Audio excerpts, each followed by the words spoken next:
Pai, obrigada por este dia. Prepara os nossos corações para a mensagem que tens para nós, Senhor. E põe também as tuas palavras na boca do Samuel, Senhor, e que seja tudo para a tua glória. E é isto que eu te peço e agradeço no nome de Jesus.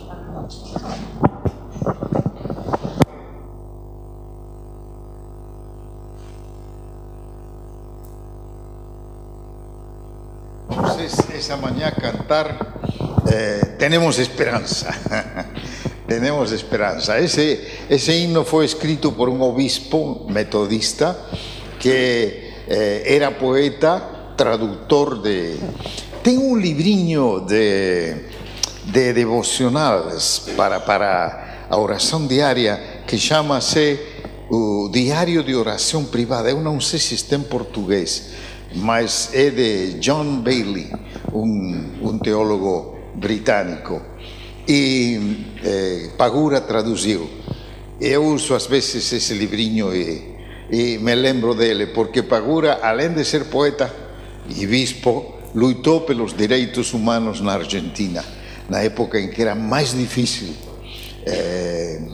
O governo militar não queria que os cristãos, o governo militar se sustentava numa ideologia que se dizia cristã. Os militares diziam: nós somos os defensores do cristianismo, queria dizer ele, de um catolicismo muito conservador. E então não queria que os cristãos que procuravam a transformação social fossem ouvidos e fossem considerados cristãos. Mas Pagura foi lutador a favor dos direitos humanos. E uma outra coisa que me tem gostado hoje de manhã tem sido essa referência aos missionários que já têm saído do movimento português. Isso é uma alegria para mim e uma bênção.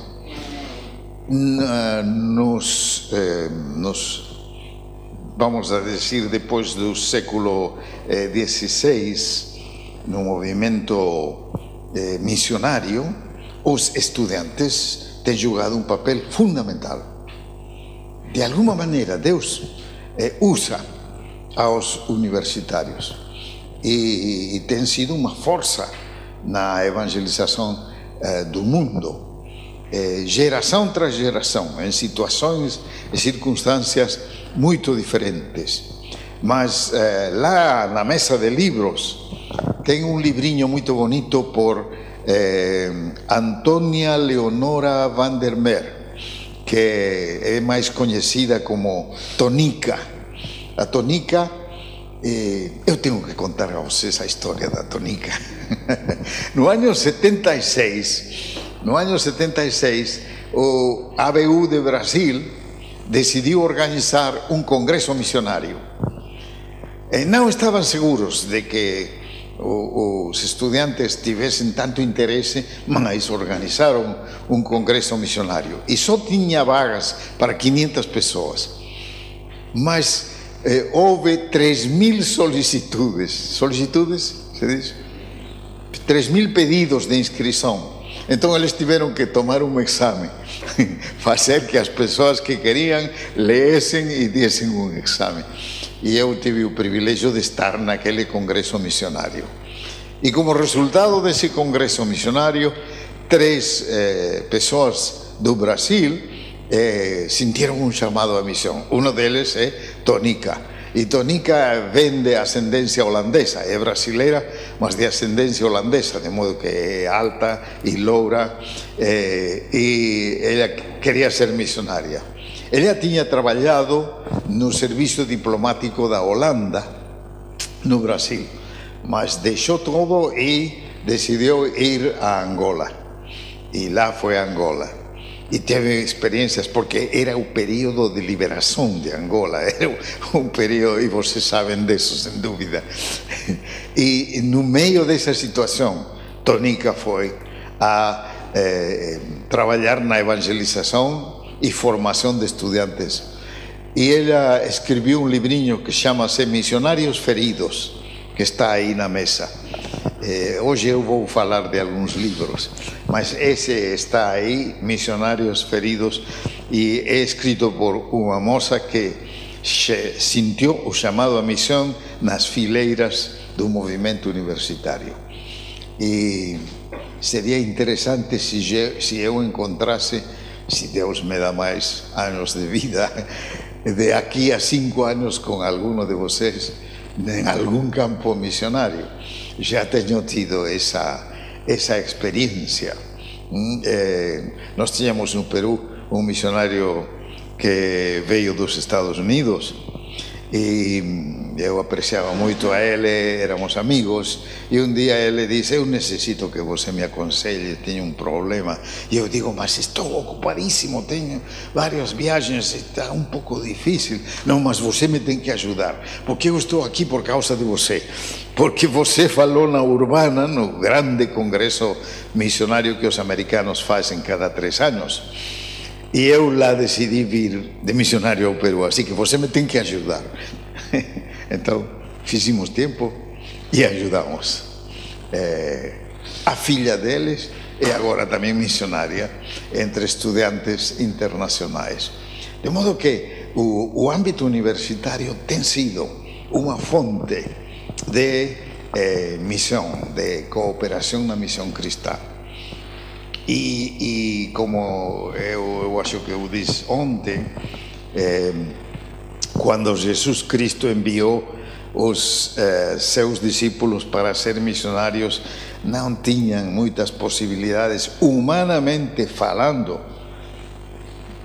de que a visão de Jesus, não Jerusalém, Judéia, Samaria, até o último da terra, se cumprisse. Mas se tem cumprido. E se tem cumprido por uma diversidade de formas e continua a cumprir-se. E os estudantes têm um papel importante no cumprimento dessa missão.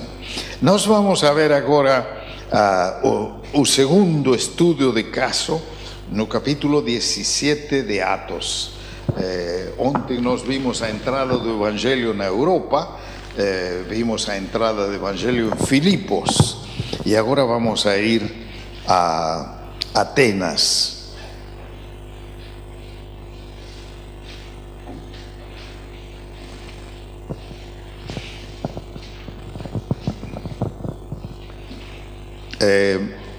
Temos a narrativa antes de como o Evangelho entra em Tesalónica, depois temos cartas aos Tesalonicenses, logo em Bereia.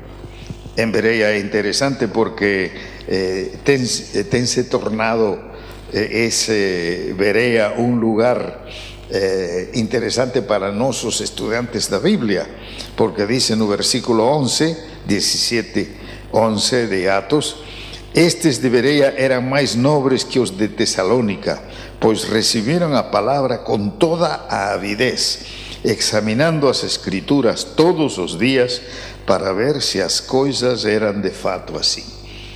É uma coisa que eu gosto é quando alguém pega alguma palavra que eu disse e começa a estudar, a investigar e vem com uma pergunta difícil e diz: mas o Senhor que quis dizer aqui? Então me tomou em sério, esse me escutou e me tomou em sério. E eu tenho acá um livrinho de John Stott para entender a Bíblia, é um livro excelente. E eu tenho ouvido a Stott dar algumas palestras a grupos de estudantes. Ele nos tem ajudado, a várias gerações a compreender a Bíblia. Então esse livrinho é claro, simples, muito útil, muito valioso. Vamos ver então, de Bereia.